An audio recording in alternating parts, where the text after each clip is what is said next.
Hello. Hi, is this Ryan Gullen? Yeah, you bet.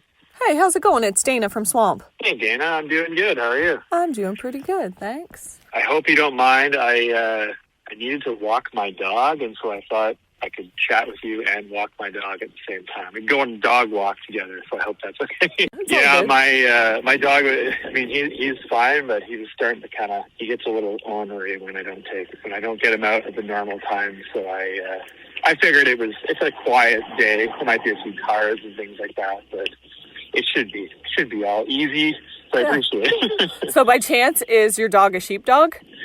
No, that would be funny and maybe a little bit too on the nose. So he's a rescue from the Dominican, so he's what's called a pot cake, which is basically like a term for a dog that is probably all dogs mixed into one.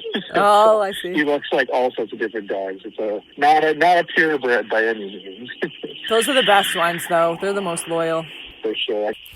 The Sheepdogs, they have an incredible legacy. #1 songs, gold and platinum albums, countless sold-out tours, cover of Rolling Stone magazine, and they're hitting the road on a summer tour across Canada. I'm talking to bass player and vocals Ryan Gullen. Hey, Ryan. We're really excited about your tour all around Canada, and you're going to be heading up Borderfest in Sarnia, playing with City and Colour, the Bluestones, Downriver Band. Have you played with any of those bands before? I think we've played with almost all of them. I mean, Bluestones we actually just played with, not last weekend, but the weekend before in Fergus, and we played with them several times. And City and Colour, Dallas is an acquaintance and a friend of ours, and we've played various things with him over the many years that we've been playing as well. So yeah, no, it's a lot of familiar faces and some new ones too, for sure. Yeah, you're really familiar with the Canadian scene. You guys are Canadian from Saskatoon, Saskatchewan. Are you still living in Canada? Oh yeah, no, for sure. I mean, yeah, Canada is a pretty small industry, and so yeah, the years that we've been doing this, you get an opportunity to meet and play with most people, and yeah, still live in Canada for sure. So you're one of the founding members. You and the drummer, Sam, met in university and kind of kicked off the band. Yeah, well, Ewan and I, lead singer and myself, went to high school together. So we met in high school. Actually, we met in elementary school, but we became friends in high school. And then the two of us knew Sam in high school as well, but we were in university at the time we formed. We all knew each other at high school, but decided in university that we'd start playing music together. So it started very innocently. It was very just some friends looking to do something different and get together and play music. Obviously evolved into much more, but sort of a natural progression. It wasn't like we set out to do what we're doing now. We just kind of decided to do something different and get together and play music together. So, yeah, it started very innocently, but obviously that was, next summer will be 20 years. So oh, wow. 19 years ago. Yeah. Watching your band go through everything, I found out about you guys through that Rolling Stone cover. It was a contest that you guys entered and you won the cover of the Rolling Stone. And that's before you were even signed by a label, right? Yeah, I mean, it was kind of a funny thing because it wasn't necessarily a contest that we entered. We were actually, Rolling Stone and Atlantic Records reached out to us, being like, hey, we just found you guys. We really like your music. We're doing this competition, and the winner is, on the cover and also gets to get a record deal. Because, yeah, we were unsigned at the time and sort of basically fully independent, pretty well doing everything ourselves at that point. Yeah, it was a huge game changer to win that. And we were the only Canadian band, and there was a bunch of other American bands. And to win that was obviously to put ourselves on the big stage was a huge turning point for our career. I mean, we had been a band for about 7 years at that point. And so it was, had been spending a lot of time pounding the pavement. But for a lot of people, that's when they first heard about us, for sure, because we were still very relatively unknown. Yeah, when that happened, you guys just blew up. And the type of music you do, it's just awesome. Like that 60s, 70s feel, like I think a CSNY, Grand Funk Railroad kind of thing. But it's like the music, I was born in the 80s and my parents listened to, Zeppelin. That's what I grew up on. And that's very much us as well, right? Like, yeah. Obviously, we probably similar in age in that sense. And I think for us, it really became a bit of a thing where when we got together, as I mentioned, sort of just buzz jamming, that's the music we sort of gravitated towards. I mean, that was sort of the early 2000s, you know, like 2004, 2005.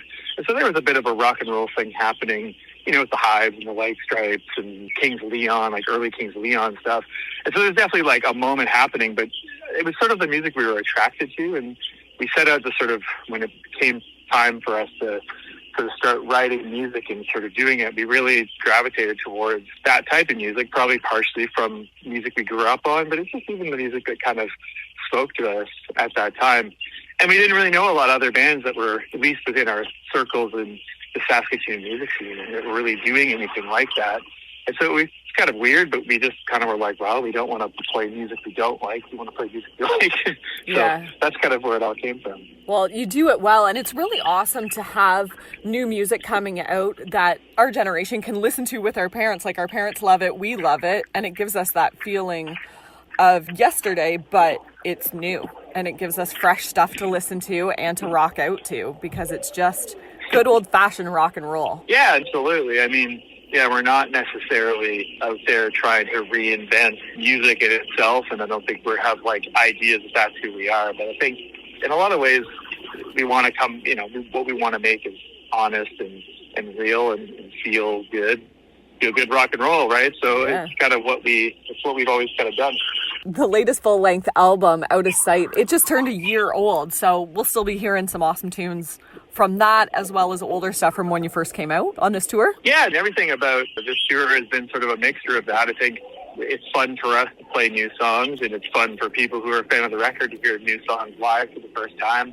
But also we realize that people want to hear, we have many albums now, so we really try to mix it up. I mean, we try to mix it up as far as, like, for us to keep it interesting, but also we don't want to be just playing old songs and just playing new songs. We're sort of at that part in our career where we've kind of done a little bit of both. So trying to, find that balance between those two things is really important to us, because we're also music fans and concert goers. So we also try to, like, mix that up as well. And your music is really great for translating onto the stage. It sounds, half the time it sounds better than an album when it's live. And you just released some live, an EP, 5 songs on Audio Tree? Yeah, I mean, those were kind of like things that were recorded over the course of our tour.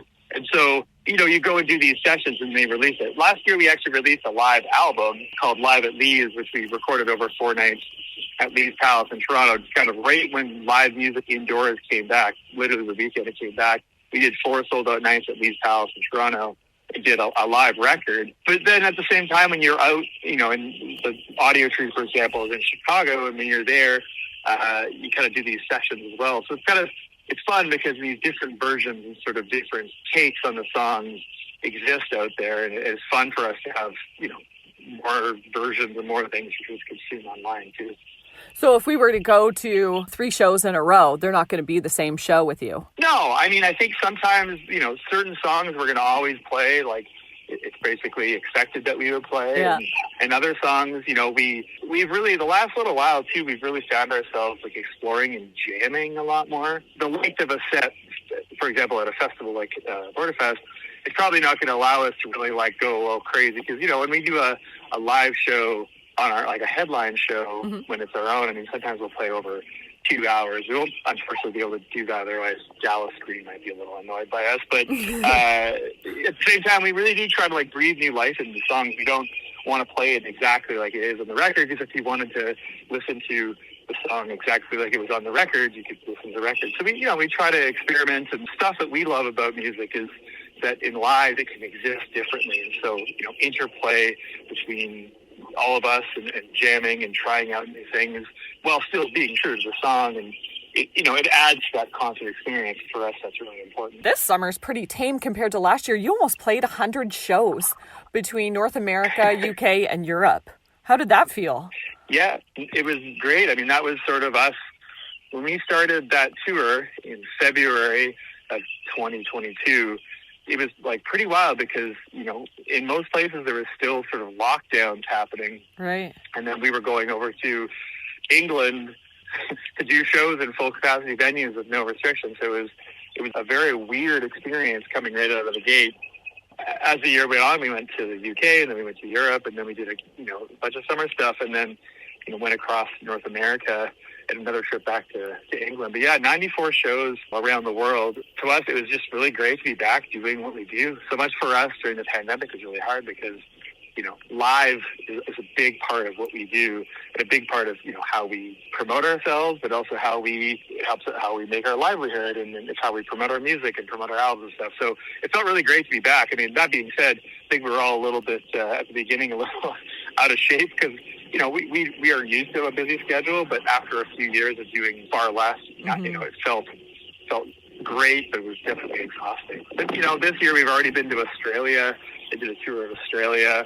And, our summer schedule is pretty full, including trips back to Europe and the UK as well for some festivals. So, yeah, I guess it's not that much different than last year. But, yeah, no, it was really amazing to be back doing and sort of see, like I said, evolve from us going to England and kind of experiencing what it was like to be back in both venues again in a different country and that stuff, to going across Canada and really experiencing the Canadian love and all the familiar faces and familiar venues that we've been playing for years now. Going back to pandemic talk, the last full-length album, Outta Sight, when you guys were writing that, was it cleansing to get some of those feelings out in music with that album? Yeah, well, that album was recorded still at a time when there was restrictions and uncertainty around the future and all that kind of stuff.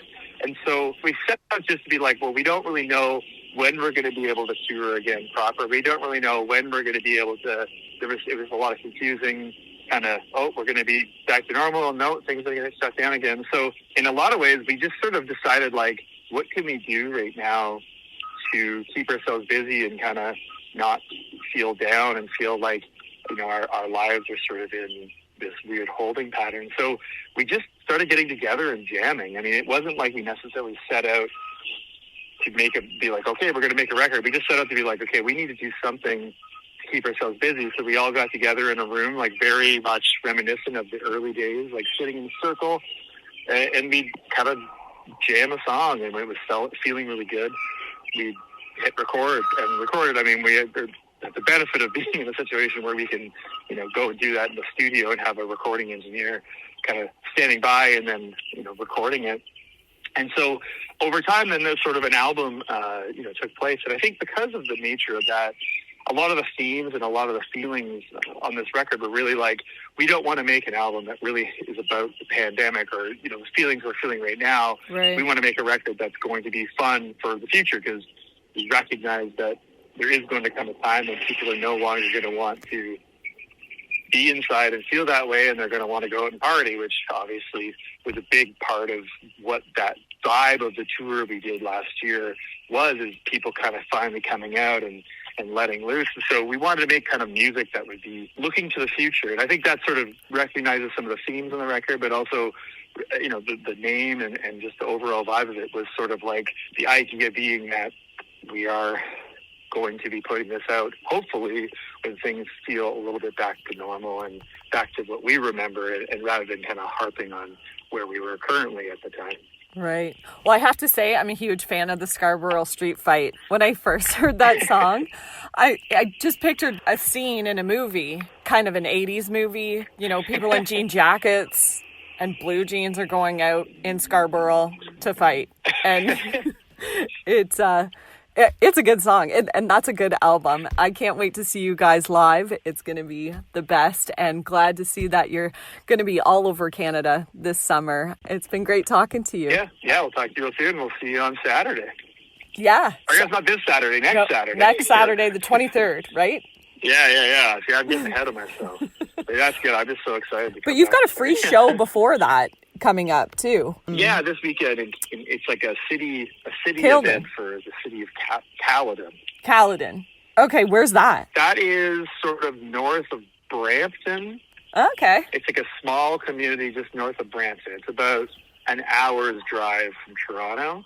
Yeah, it's like a smaller community, and they're putting on. It's cool because I think a lot of communities are trying to, as things have sort of progressed back to being able to hold live events, they're just trying to put on, fun parties for the towns that they're in to try to get people out and back, in the community and things like that. So we're doing a few of those kinds of events in a few different places, which is cool. It's, like I said, it's really nice to see those types of things come together and really see that. So yeah, so that's kind of vibe. It's like the city or the township of Caledon is putting on like fireworks and the Sheepdogs playing. Well, it's awesome that like as everybody comes back and gets back together and is doing everything normally again, you get to be the soundtrack to that. First sort of our time. intention, our hope, I guess, when we were making the record, like for real, we were just kind of like, we don't want to make an album that's anything like we're feeling right now. We want to make an album about what we want to be feeling very soon. Exactly. So that was sort of how we got there. So yeah, no, it'll be fun. Those shows are pretty funny because it's obviously very different than what, like in Sarnia will be a very different vibe. Similar but different. This is like the mayor will be speaking probably before we play or something like that. Yeah. Well, have an awesome time in Caledon, and we will see you in Sarnia at Bluewater Borderfest on Friday, June 23rd, with the Sheepdogs playing live. It'll be fun. So we'll see you then. Amazing. Thank you so much. I really appreciate you taking the time and chatting about the band. It's really appreciated.